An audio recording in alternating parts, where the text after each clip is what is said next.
الحمدللہ رب العالمین. اور اس کو حضور سنتے کیسے ہیں؟ خواجہ قطب الدین بختیار کاکی دہلی میں غریب نواز کے لاڈلے، بابا فرید کے شیخ کامل، محبوب الہی صابر پاک کے پردادا کے لاڈلے. آپ کی عادت تھی روزانہ تقریباً 3000 مرتبہ حضور پر درود پڑھتے تھے. سبحان اللہ کہہ سکتے ہیں؟ درود شریف پڑھتے تھے کتنی مرتبہ؟ اونچی بولیں. روزانہ 3000 مرتبہ حضور پر درود پڑھا کرتے تھے. 3000 مرتبہ. اچانک آپ کی شادی کے دن آئے تو مہمانوں کی مصروفیت کی وجہ سے بزی ہو گئے اور درود نہ پڑھ سکے. چوتھی رات آئی تو حضور ان کے مرید کے خواب میں تشریف لائے. میرے آقا فرماتے ہیں اے میرے قطب الدین کے مرید، اپنے پیر سے کہنا کیا بات ہے، 3 دن سے مدینے والے آقا تیرے درود کا انتظار کر رہے ہیں. سمجھ رہے ہیں؟ میں نے اعلان کر دیا ہے بچوں کی خاموشی کا، اور اگر یہ ہنگامہ رائی آپ کے بس میں نہیں ہے تو تھوڑی دشواری ہو سکتی ہے. بچوں کو خاموش رکھیں. جو ذمہ دار لوگ ہیں ان بچوں کو صورتحال سے آشنا کریں. بچوں کو خاموش رکھیں. آپ کی ذمہ داری بنتی ہے، میرے آئین میں نہیں ہے. میں بہت کم اتنا لمبا سفر کرتا ہوں. تقریباً آج اور کل دونوں رات میں 8 گھنٹے میں ممبر شریف پہ تھا. 8 گھنٹے. اور پھر یہ تقریباً 350 کلومیٹر کا سفر کیا آیا. کل کہاں جانا ہے؟ بیٹھے قاری صاحب اجازت دیجیے. ماشاء اللہ بیٹھے. آپ نہیں بیٹھو گے تو پھر میرا کام تو ہو گیا ہے. میرے بغدادی ساتھی کی زیارت ہو گئی ہے. حضور غوث پاک کے شہزادے کی میں نے زیارت کر لیا. بیٹھے درود شریف پڑھیں گے انشاءاللہ. پہلے سمجھ لو ہے کیا یہ. اتنی توفیق تو مل گئی ہوگی نا بھائی جلسے جلوس کی دنیا میں کہ درود کیا ہے. لارڈ میکالے کی نظام تعلیم کے بارے میں معلوم ہے، شیکسپیئر، ملٹن، آئنسٹائن کے بارے میں. درود کے بارے میں کچھ پتا ہے کہ نہیں ہے؟ کہ خالی 50,000 کا موبائل لے کے گھومنے کی عادت پڑ گئی ہے. ہاں کیا مطلب ہے بھائی؟ معلوم ہے یہ درود کیا ہے؟ ایک بہت ہی غریب انسان کہتا ہے کہ میری ایک عادت تھی، میں کپڑوں کا تاجر تھا، بزنس مین تھا، سر پہ گٹھر رات کر کے کپڑے بیچا کرتا تھا. اگر کوئی سبحان اللہ کہے تو میں بتا دوں کہ وہ کہتا ہے جب میں کپڑے سر پہ رکھ کے نکلتا تھا تو درود پڑھتے ہوئے نکلتا تھا.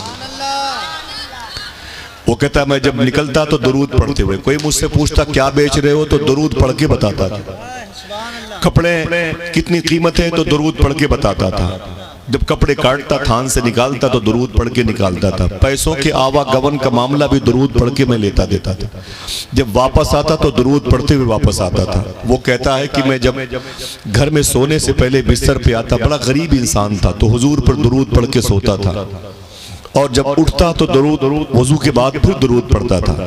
وہ عاشق کہتا ہے کہ ایک دن میں گھر پہ درود پڑھ کے سویا تھا، میرے خواب میں حضور تشریف لائے. کم سے کم حضور تشریف جس کے خواب میں لائے ہیں اس کی قسمت کو ہی سلام کرتے ہوئے سبحان اللہ کہتے ہیں. سبحان اللہ. آپ لوگ اور قریب آ جائیں، میں کرسی لے کے قریب آ جائیں. تھوڑی سی یہ راہ ہموار رکھیے گا، بزیادہ نہیں، اور قریب آئے. بولتے رہیے گا، کوئی کام نہیں ہے، صرف بیٹھے توجہ سن لیجئے. تھوڑی سی کرسیاں قریب لائیے، بیٹھے. کوئی بھی کھیل کود نہ کریں بھائی. میں اتنی جلدی آ گیا مائک پر صرف اس لیے کہ 2 لوگ ہوں گے تب بھی میں حضور کی باتیں بتاؤں گا. وہ کہتے ہیں اور آگے آ جائیں، کرسی لے کے آگے آ جائیں. ماشاءاللہ. وہ کہتا ہے کہ جب میں سویا تو میرے خواب میں حضور تشریف لائے. اچھا ہاتھوں کو اٹھا کے بتاؤ کہ حضور آ سکتے ہیں کہ نہیں. یہ کوئی عام سوال نہیں ہے، بڑی بات ہے. حضور خوابوں میں آ سکتے ہیں کہ نہیں؟ بے شک. عقیدہ ہے تو ذرا زور سے بولو، آ سکتے ہیں. تبھی تو آپ نے دعا مانگی ہے، سنا ہے آپ ہر عاشق کے گھر کیا بات ہے. سبحان اللہ سبحان اللہ. میرے بھی گھر میں ہو جائے چراغاں یا رسول. سبحان اللہ. بہت آپ نے تبھی تو دعا مانگی ہے.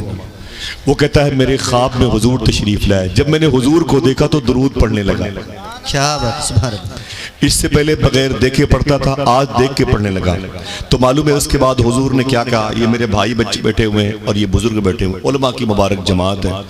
وہ کہتے ہیں اللہ کے نبی صلی اللہ تعالی علیہ وسلم نے میرے دونوں بازوؤں کو پکڑا یوں، اور پکڑ کے اپنے قریب کھینچتے ہوئے ارشاد فرمایا کہ اے میرے عاشق، تو جن ہونٹوں سے مجھ پر درود پڑھتا ہے میں ان ہونٹوں کو چومنا چاہتا ہوں. کیا بات ہے. سبحان اللہ. یہ معمولی بات ہے، تو جن ہونٹوں سے مجھ پر درود پڑتا ہے میں ان ہونٹوں کو چومنا چاہتا ہوں۔ وہ کانپ گیا، اس نے کہا نا حضور نہ، میرے ہونٹ بڑے گندے ہیں، میں گنہگار اسی اشیار انسان، حضور مجھے معاف کر دیں میری خطا کو، میں اس لائق نہیں کہ اور آپ کے کافوری اور نوری ہونٹ ہیں۔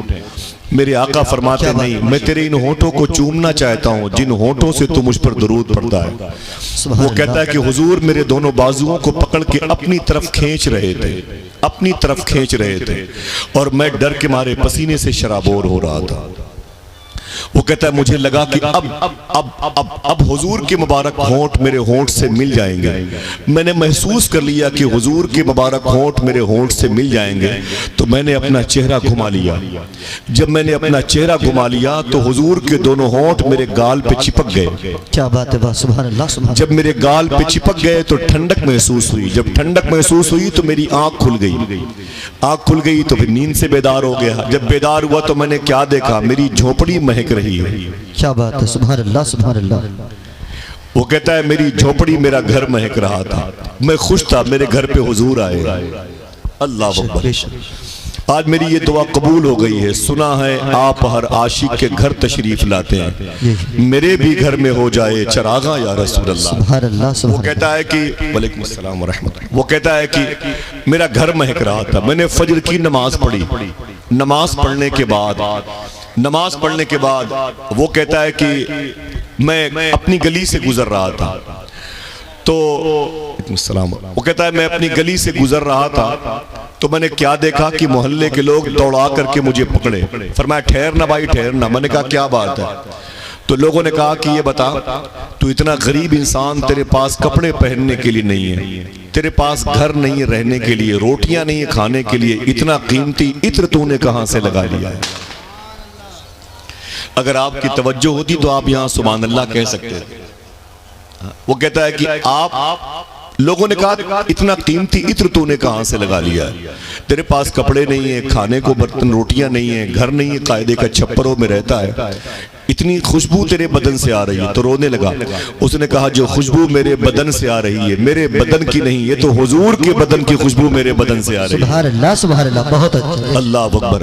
تو لوگوں نے کہا حضور کے بدن کی خوشبو تجھے کہاں سے مل گئی؟ تو رو کے بولا یہ درود شریف کی برکت ہے۔ کائے کی برکت ہے؟ درود مبارکہ کی برکت ہے، یہ درود مبارکہ کی، درود اقدس کی برکت ہے۔ دعا کرو اللہ میں 10 مرتبہ ہی صحیح روزانہ حضور پر درود پڑھنے کی توفیق عطا فرمائے۔ آمین کہہ دو۔ تو بڑے ادب اور احترام کے ساتھ درود شریف پڑھیں، یہاں سے وہاں تک مؤدب بیٹھے بھائی، کھیل کود نہ کریں، میرے لیے کچھ نیا نہیں، میں 27-28 سال سے یہ کام کر رہا ہوں، سمجھ رہے میری بات؟ میرے لیے کچھ نیا نہیں ہے، بات کرنے کے لیے ٹائم نہیں ہے، جلسے کی تاریخ تو بڑی بات ہے، سمجھ رہے؟ حقیقت یہ ہے، اگر میری بات کو سن لیں گے تو بڑی بات ہے، ورنہ یہ ریکارڈنگ کے ذریعے سے کوئی نہ کوئی ضرور اس سور سے بدتر انسان کی باتیں سنے گا۔ ٹھیک میری باتوں کو سنیں۔ اب میں چاہتا ہوں کہ بڑے مؤدب طریقے سے آپ آقا کریم صلی اللہ تعالیٰ علیہ وسلم کی بارگاہ نور و کرم میں ہدیہ تبریک پیش کریں اور پڑھیں اللہم صلی علی سیدنا و شفیعنا و نبینا و مولانا نورک محمد و عطرتہ و بارک وسلم بعدد کل معلوم لک۔ نعت کے 2-3 شعر۔ سبحان اللہ۔ بہت پیچھے بیٹھنے والے اگر چاہیں تو کرسیاں لے کر کے یہاں آ سکتے ہیں، یہ کام نظامت میں نہیں ہے، اتنا تو شور آپ لوگوں کو ہونا چاہیے کہ بیٹھنا کہاں چاہیے، کہاں کی جگہ خالی ہے، وہ کرسیاں لے کے تھوڑا سا آگے آ جائیں، کوئی بولے تو اسے خاموش کر دیں، ٹھیک ہے؟ یہ باتیں ریکارڈنگ کے بعد جب یہ اسٹیکر لوگ دیکھیں گے تو پوچھیں گے بھائی کس بلڈ کا جلسہ ہے، کون سے علاقے میں جلسہ ہو رہا تھا جہاں رات بھر یہی بتایا جا رہا تھا آپ یہاں پر بیٹھ جائیں، آپ یہاں پر بیٹھ۔ آپ اپنے شہر کی عزت ناؤں پہ نہ لگائیں، بیٹھیں۔ میں نعت کے 2-3 شعر پڑھتا ہوں اپنے بڑوں کے قدم کو چومتے ہوئے۔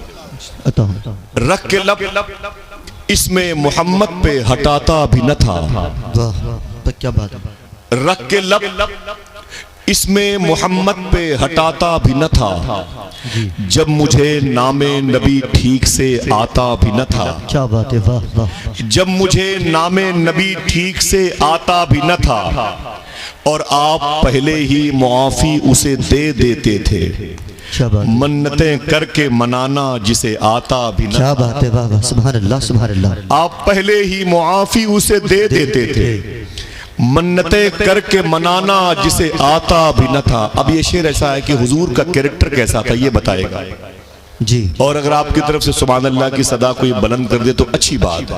سبحان اللہ۔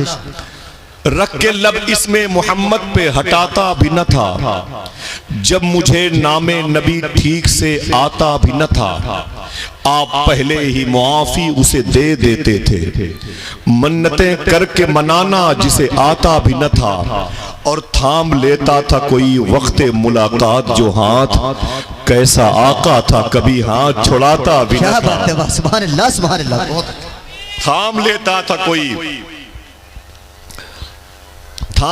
تھا کوئی وقت ملاقات جو ہاتھ، کیسا آقا تھا کبھی ہاتھ چھڑاتا بھی نہ تھا، آپ ہی آپ اترتے تھے فرشتوں کے ہجوم، بادشاہ ایسا تھا دربار سجاتا بھی نہ تھا۔ کیا بات ہے، واہ واہ۔ نعرے تکبیر، نعرے رسالت، علماء اہل سنت۔ بادشاہ ایسا تھا دربار سجاتا بھی نہ تھا، اپنے کاندھوں پہ نواسے لیے چل پڑتے تھے، گود میں جب کوئی بچوں کو بٹھاتا بھی نہ تھا، تھام لیتا تھا کوئی وقت ملاقات جو ہاتھ، کیسا آقا تھا کبھی ہاتھ چھڑاتا بھی نہ تھا۔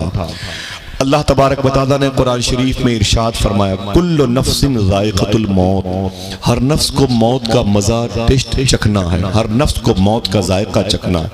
قرآن کی مبارک آیت کریمہ ہے، دعا کرو اللہ ہمیں موت سے پہلے موت کی تیاری کی توفیق عطا فرمائے۔ کوئی ایسا شخص نہیں ہے جو آیا ہو اور اس کو موت نہ آئے، واقع ہو اس کے ساتھ اس کی موت نہ آئے۔ مرنا اسی کو نہیں ہے جو پیدا نہیں ہوا، سمجھ رہے ہیں؟ وہی نہیں مرے گا جو پیدا نہیں ہوا۔ بقیہ جو بھی انسان زمین پر آیا ہے اس کی موت آ کے رہے گی، کوئی بچ نہیں سکتا ہے۔ کوئی یہ نہ سوچے کہ ابھی تو میری عمر ہی کیا ہے، بڑے بڑے جوانوں کو قبرستان کی مٹی کھا گئی۔ 40 سیکنڈ کے اندر ترکی اور شام میں تقریباً 4 لاکھ لوگ مر گئے ہیں 40 سیکنڈ کے اندر۔ جو 40 سیکنڈ پہلے یہ سوچتے تھے بھائی ابھی تو 40 سال تک رہنا ہے، ابھی زمین کی پلاٹنگ، ابھی فلیٹس خریدنے ہیں، بڑی بڑی مہنگی گاڑیوں سے سفر کرنا ہے، ابھی تو یہ کام باقی ہے، ابھی تو یہ ٹریولنگ کرنی ہے، وہ عیاشی کے لیے سامان ہے، زندگی ابھی ڈھونڈنے کی طلب تھی ان کو۔ 40 سیکنڈ کے زلزلے نے ان کی پوری نسلوں کی فائل کو ترکی کے ملبے کے نیچے دبا کے ختم کر دیا۔ کیا سمجھتے ہیں آپ؟ آپ کے پاس گھر بہت اچھا ہے تو موت نہیں آئے گی۔ ہم کیا سمجھتے ہیں؟ ہماری صحت بہت اچھی ہے تو موت نہیں آئے گی۔ ہمارے خاندان میں بڑے بڑے سروقت جیسے برادران موجود ہے تو موت نہیں آئے گی۔ معلوم ہے حضور کی حدیث شریف ہے، موت کو بھی موت آئے گی، موت کو بھی موت آئے گی۔ سمجھ رہے آپ کسی اور ہم کسی خوش فہمی میں مبتلا نہ ہو، لیکن موت 2 قسم کی ہوتی ہے، توجہ رکھیے گا۔ موت 2 قسم کی ہوتی ہے، ایک وہ موت جو کربلا میں امام حسین کے ساتھ نظر آئی، ایک وہ موت جو بدر میں ابو جہل کے ساتھ نظر آئی۔ دونوں کی موت میں فرق کیا ہے؟ توجہ رکھیے گا، دونوں کی موتوں میں فرق کیا ہے، دونوں کی اموات میں فرق کیا ہے؟ تو امام حسین کی بھی روح نکلی ہے، آپ بھی تڑپے ہیں، آپ کا جسم بھی شہید ہوا ہے، ٹکڑے ٹکڑے ہوا ہے، خون بہا ہے، اور آپ کی روح بھی آپ کی جان سے بدن سے نکلی ہے، اور ابو جہل بھی بدر میں مارا گیا ہے، اس کے بھی جسم کے ٹکڑے ٹکڑے ہوئے ہیں، اس کا بھی خون بہا ہے زمین بدر پر، اس کی بھی روح نکلی ہے۔ دونوں کی موتوں میں فرق کیا ہے؟ بہت آسان جملہ ہے، صوفیہ فرماتے ہیں جو موت تمہیں خدا کے قریب کر دے وہ موت نہیں ہے، جو موت تمہیں خدا کے قریب کر دے اسے آزمائش کہتے ہیں، اور جو موت تمہیں خدا سے دور کر دے اسے بلا کہتے ہیں۔ میدان کربلا میں امام حسین آزمائش کی صورت میں تھے، اور میدان بدر میں ابو جہل بلا میں گرفتار تھا۔ دونوں کی موت کا فرق یہ ہے۔ اب اگر کسی کے دل کے اندر اللہ کا خوف ہوتا ہے، اس کے حبیب کی محبت ہوتی ہے، تو اس کی موت کیسے ہوتی ہے؟ اس کے نظریات آخری اکھڑتی ہوئی سانسوں کے درمیان کیسے نظر آتے ہیں؟ آئیے 2-3 باتیں ہوں گی، اس کے بعد مجھے اجازت دیجیے گا، لیکن یاد رکھیے کوئی 1-2 بات تو اپنی بہنوں کو اپنی ماؤں کو سنانے کے لیے آپ یہاں سے لے کے جائیے گا، ٹھیک ہے؟ بچوں کو ذرا سا خاموش رکھیے گا، تھوڑا سا خاموش کر دیں، اللہ آپ کو حضور غوث پاک کی عظمت کا واسطہ خاموش کر دیں۔ توجہ دیجئے، موت کسے کہتے ہیں؟ شاعر نے کہا تھا موت وہ ہے کہ کرے جس کا زمانہ افسوس، موت وہ ہے کہ کرے جس کا زمانہ افسوس، یوں تو آئے ہیں سبھی دنیا میں مرنے کے لیے، سمجھ رہے ہیں؟ سرکار غوث اعظم بڑے پیر سیدنا شیخ عبد القادر جیلانی، کبھی آؤں گا چپکے سے 2 4 10 لوگ کہیں بیٹھیں گے تو پھر غوث پاک کی باتیں کروں گا انشاءاللہ۔ ابھی مجھے 1 ہفتہ بھی نہیں ہوا بغداد شریف سے آئے ہوئے، ابھی 1 ہفتہ بھی قریب نہیں ہوا غوث پاک کی بارگاہ سے آئے۔ یہ 1 سال میں تقریباً میری 3ری حاضری تھی، الحمدللہ رب العالمین۔ میری زندگی بغداد شریف آنے اور جانے میں گزر رہی ہے، دعا کرو اللہ مجھے سچی توبہ کی توفیق عطا فرمائے۔ ٹھیک ہے، بچوں کو خاموش رکھیے گا بھائی ذرا، ہاں بار بار کئی مرتبہ زیادہ مجھے اعلان کر دیا، اتنی باتیں تو میں رات بھر نظامت میں نہیں کرتا۔ سنیں آپ، حضور غوث اعظم رضی اللہ عنہ اپنے کچھ مریدوں کے ساتھ سفر فرما رہے تھے، اچانک ایک عاشق سامنے آیا، اس نے کہا شیخی، فرمایا کیا بات ہے؟ کہا حضور تقریر کر دیجئے میرے دروازے پر، آج ہمیں نذرانے چاہیے، موٹے موٹے لفافے، اور ٹریولنگ کے لیے فلائٹس کے سفر چاہیے وغیرہ وغیرہ۔ حضور غوث پاک چند مریدوں کے ساتھ سفر فرما رہے ہیں، اور مرید نے کہا کہ حضور میرا گھر ہے، تقریر کر کے جائیے۔ سرکار غوث اعظم فرماتے ہیں بیٹھ جائیے، فرمایا بیٹھ جائیے۔ لوگ بیٹھ گئے، تقریر شروع کر دی اسی کے دروازے پر۔ کتنے لوگ رہے ہوں گے؟ 25-50 لوگ۔ تقریر آپ کی بمشکل 2 سے 2.5 منٹ ہوئی ہے، تقریر آپ کی 2 سے 2.5 منٹ بمشکل ہوئی ہے، 8 لوگوں کی جان گئی ہے، 8 لوگوں کی موتیں واقع ہوئی ہیں، 8 لوگ انتقال کیے ہیں حضور غوث پاک کی مجلس میں۔ تقریر آپ نے کتنی دیر کی ہے؟ 2 سے 2.5 منٹ تک حضور غوث پاک رضی اللہ، اور انتقال کتنے لوگ کیے ہیں؟ تقریباً 8 لوگ۔ لوگ پریشان ہو گئے جب تقریر غوث پاک نے ختم کی، کہا حضور یہ 8 لوگ جن کا انتقال ہوا ہے، انہوں نے کیا سمجھا ہے؟ انہوں نے کیا سمجھا ہے؟ فرمایا جو میں کہنا چاہتا تھا ان 8 نے سمجھ لیا ہے۔ اگر کہو تو بتا دوں کہ غوث پاک نے 2-2.5 منٹ میں کہا کیا تھا، بتا دوں؟ حضور غوث پاک فرماتے ہیں میری بیوی کو پتا ہے، حضور غوث اعظم فرماتے ہیں کہ میری اہلیہ کو، میرے گھر والوں کو پتا ہے کہ شیخ عبد القادر میرے آقا دہی بہت پسند فرماتے ہیں۔ غوث پاک دہی بہت کھاتے تھے، ٹھیک ہے، دہی بہت پسند فرماتے تھے۔ غوث پاک فرماتے ہیں کہ میرے گھر والوں کو علم ہے کہ میں دہی بہت کھاتا ہوں، تو اتفاق سے کہیں دہی آ گئی تھی گھر پہ، تو فرماتے ہیں غوث اعظم سرکار کہ میری اہلیہ نے، میرے بچوں کی ماں نے سوچا یہ دہی کہیں خراب نہ ہو جائے، اسے مٹی کے برتن میں رکھ دیا، اسے مٹی کے برتن میں رکھ دیا۔ پھر فرماتے ہیں میری اہلیہ نے سوچا کہ مٹی کے برتن کو بلی کہیں توڑ نہ دے، دہی کو خراب نہ کر دے، تو اس مٹی کے برتن کو دہی سمیت آپ نے چھینکے پہ ٹانگ دیا۔ چھینکا سمجھتے ہیں؟ اردو زبان کا لفظ ہے چھینکا، اس کے الگ الگ معنی، کہیں سکہر بولتے ہیں، کہیں چھینکا بولتے ہیں۔ غوث پاک کی اہلیہ مخدومہ فرماتی ہے کہ اسے میں نے چھینکا پہ ٹانگ دیا تاکہ بلی نقصان نہ پہنچائے۔ دہی کو مٹی کے برتن میں رکھا تھا، مٹی کے برتن کو چھینکے پہ ٹانگ دیا تھا۔ حضور غوث پاک فرماتے ہیں اچانک بلی نے حملہ کیا، وہ چھینکا ٹوٹ گیا اور مٹی کا برتن نیچے گرا، وہ پھوٹ گیا، دہی بکھر گئی، تقریر ختم ہو گئی۔ السلام علیکم۔ لوگوں کا حضور کیا مطلب تھا آپ کے کہنے کا؟ سرکار غوث اعظم فرماتے ہیں میں یہ کہنا چاہتا تھا جیسے میرے گھر والوں نے دہی کو اتنا سنبھال کر کے مٹی کے برتن میں سیو کیا تھا کہ تاکہ دہی خراب نہ ہونے پائے، پھر اس دہی کے مٹی کے برتن کو اوپر چھینکے پہ ٹانگ دیا تھا تاکہ اسے کوئی نقصان نہ پہنچائے، لیکن کسے خبر تھی؟ پیچھے بلی کے حملے نے دہی کی اوقات بتا دی۔ ایسے ہی لوگ اپنے جسم کی مبارک کاٹھی، یہ وجود، یہ پرسنالٹی، یہ صحت اپنی بھجاؤں کے درمیان اپنی روح کو اندر سنبھال کر کے رکھے ہوئے ہیں۔ انہیں کیا پتا ہے؟ وہ یہ سمجھتے ہیں کہ جسم کے اندر روح ہے، کوئی پہنچ نہیں پائے گا۔ سرکار غوث اعظم فرماتے ہیں پھر اس جسم کو اچھے قیمتی برانڈڈ کپڑوں سے سجا کے رکھتے ہیں، لیکن جب پیچھے موت کا حملہ ہوگا پیچھے سے تو یہ قیمتی کپڑے بھی کام نہیں آئیں گے، یہ جسم کی یہ کھال بھی، یہ گوشت کے لوتڑے بھی کام نہیں آئیں گے، اور موت کا فرشتہ تمہاری روح لے کے نکل جائے گا۔ قبر کے چوکھٹے خالی ہیں انہیں مت بھولو، جانے کب کون سی تصویر لگا دی جائے۔ آئیے دوستو، آئیے ہم اور آپ آخرت کی تیاری کرتے ہیں، دعا کریں اللہ ہم پہ موت کا غلبہ عطا فرمائے، آمین کہہ دو۔ آپ کی آواز آمین کی سبحان اللہ کی تھوڑی سی مستقبل ہے. میں خاموشی سے بات کرتا ہوں. دعا کرو اللہ ہمارے دلوں کو موت کے غلبے سے ہمیشہ متصل رکھے, ملا کے رکھے. آمین.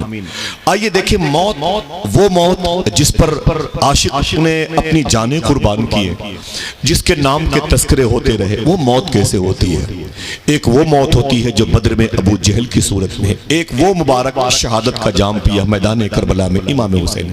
ابھی 8 یا 9 دن ہوئے کربلا شریف میں تھا, میں 9-10 دن ہوئے امام حسین کی بارگاہ میں. دعا کرو اللہ آپ سب کو حاضری کی توفیق عطا فرمائے. میری فاروق بھائی سے ملاقات بھی وہیں کی ہے, وہی تعلق قلبی و جسمی و روحی ہے جو مجھے یہاں کھینچ لایا ہے. ایک بات کرتا ہوں, زمین ہے مدینہ شریف کی, کوئی کہہ دے سبحان اللہ. موبائل کی طرف توجہ کم ہو گئی ہو تو میں بات کر دوں. زمین ہے مدینہ شریف کی. اللہ کے نبی صلی اللہ تعالی علیہ وسلم اسی مبارک شہر میں رہتے تھے. کوئی ہے اس مبارک مجلس میں جس نے مدینہ شریف کی زیارت کی ہے؟ ذرا ہاتھوں کو اٹھا کے بتائیں. جس نے مدینہ شریف کی, میرے حاجی صاحب ماشاءاللہ 2 3 4 لوگ ہیں, 5 7 لوگ ہیں ماشاءاللہ. اچھا کتنے لوگ جانا چاہتے ہیں؟ سبحان اللہ. دعا کرو اللہ سب کو حاضری کی توفیق عطا فرمائے. ملتان میں ایک صاحب تھے, جب کوئی مدینہ شریف جاتا تھا تو اسے ایک خط دیا کرتے تھے, بولے یہ خط حضور کی جالی پہ رکھ دینا, یہ خط حضور کو دے دینا, یہ خط حضور کو دے دینا. تقریباً 150 خط بھیج چکے تھے. ایک حاجی صاحب جانے لگے, بولے میرا بھی ایک خط لے کے جانا, حضور کو دے دینا. تو اس نے کہا کیا بات ہے, جب کوئی مدینہ شریف جاتا ہے ایک خط تم تھما دیتے ہو, اسے حضور کو دے دینا, اسے حضور کو دے دینا, کیا مطلب ہے؟ تو وہ رونے لگا عاشق. اس نے کہا کبھی نہ کبھی تو جواب آئے گا, کبھی نہ کبھی تو جواب آئے گا. حضور کی بارگاہ میں کوئی جایا کرے نا تو اپنا سلام نیاز پیش کیا اور کہا کرو کہ سرکار کرم فرمائے, کبھی یہ بوڑھی آنکھیں, کبھی گنہگار آنکھیں بھی آپ کے دربار کو دیکھیں. ذمہ دار لوگوں تو خاموش کروا دیجئے, اچھا نہیں لگ رہا ہے بھائی. رات میں کم سے کم لاکھوں لوگ تھے جلسے میں, اتنی الجھن نہیں ہوئی مجھے. سمجھ رہے, میں تقریباً وہاں پر 25-26 سال سے جا رہا ہوں عرس سرکار مسوری شریف میں. ماں بہنوں سے بھی گزارش ہے بچوں کو اپنے پاس رکھیں, اور آپ سے بھی گزارش ہے بچوں کی آواز کو کم کریں. بھائی بتا دیا کرو کہ ہمارے علاقے میں کوئی گفتگو نہیں سنتا تو کیوں اتنا لمبا کوئی سفر کرے گا بھائی, 700-800 کلومیٹر کا. اللہ کے نبی صلی اللہ تعالیٰ علیہ وسلم کے شہر میں ایک یہودی تھا جو حضور سے بڑی دشمنی رکھتا تھا. حضور کا نام سن کے وہ جل بھن جاتا تھا. آمینہ کے لال سے اسے نفرت تھی, بڑا تعصب پرست جسے آپ جنسنگی کہتے ہیں, بہت سخت حضور سے نفرت کرتا تھا. وہ جہاں بیٹھتا تھا حضور کے خلاف باتیں کرتا تھا, اپنے بیوی بچوں کے سامنے حضور کے خلاف باتیں کرتا تھا.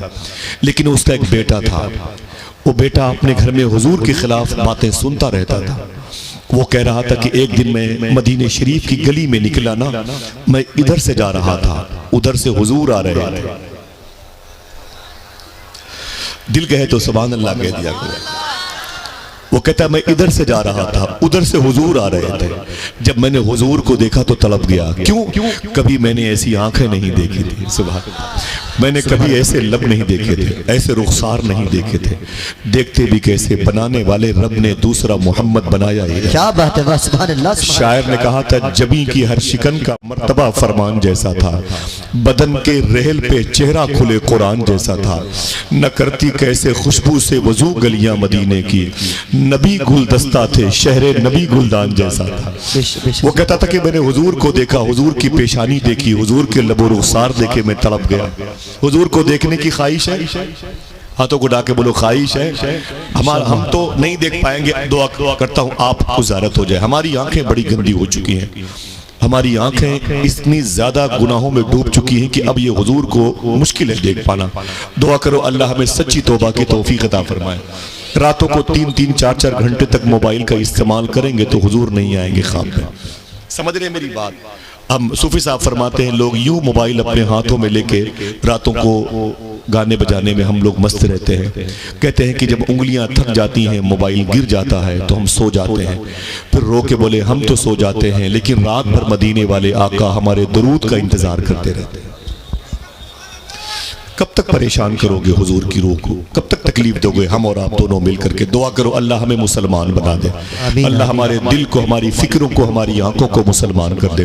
وہ یہودی کا بچہ کہتا ہے جب میں نے حضور کو دیکھا تو دیکھتا رہ گیا، تیرا حسن میری نگاہ میں بخدا خدا کی کتاب ہے، تیری بندگی تو الگ رہی تجھے دیکھنا بھی ثواب ہے۔ سبحان اللہ، وہ کہتا ہے میں حضور کے قریب گیا، میں نے کہا آپ کون ہیں؟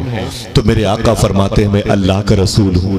سبحان اللہ، بے شک۔ اگر وزیر اعظم کی بات ہوتی تو کہتا خاموش رہنا، سبحان اللہ نہ کہنا۔ بات تو مدینے والے آقا کی ہو رہی ہے، سبحان اللہ، جن کا نام سن کے فرشتے سبحان اللہ کہتے ہیں، سمندر کی مچھلیاں سبحان اللہ کہتی ہیں، درختوں کی ہری پتیاں سبحان اللہ کہتی ہیں، تتلیاں سبحان اللہ کہتی ہیں، آپ تو اشرف المخلوقات ہیں۔ اس نے کہا آپ کون ہیں؟ میرے آقا فرماتے ہیں میں اللہ کا رسول ہوں، قرآن مجھ پر نازل ہوا ہے، جس کے یتیم کا کوئی نہیں اس کا میں سہارا ہوں، بیواؤں کی خبر گیری کرنے والا میں ہوں۔ جب لوگوں کی بھوک لگتی ہے تو مجھے دیکھ لیتے ہیں، بھوک مٹ جایا کرتی ہے۔ جب پیاس کا احساس ہوتا ہے تو مجھ محمد کی زیارت کر لیتے ہیں، ان کی پیاس بجھ جایا کرتی ہے۔ جس کا کوئی نہیں اس کا میں ہوں۔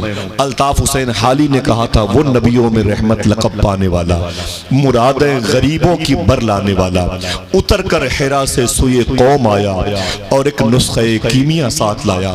وہ تعصب پرست یہودی کا بچہ کہتا ہے کہ میں نے حضور جیسا حسین چہرہ کبھی نہیں دیکھا، میرے دل میں حضور کی محبت پیدا ہو گئی۔ کہہ دو سبحان اللہ، سبحان اللہ، سبحان اللہ اس کا ثواب حاجی نوشے صاحب قبلہ کو بھی، اور وہ جس قبرستان میں لیٹے ہیں اس قبرستان کے تمام تر مردوں کی روح کو بھی، اور آپ سب کے گزرے ہوئے ماں باپ دادا کی روح کو بھی اس کا ثواب نظر فرما دیں۔ آمین۔ پھر سے محبت سے کہہ دیں سبحان اللہ، سبحان اللہ۔ بس بیٹھے رہیے کہ میری بات ایسی ہوتی ہے، میں آپ کے قدم کو چوم کر کے تھوڑی سی بات بتانا چاہتا ہوں۔ میرے آقا صلی اللہ علیہ وسلم چلے گئے، وہ اپنے گھر چلا آیا، اس کا دل نرم ہو گیا، اس کا سر جھک گیا، اس کی آنکھیں برسنے لگی۔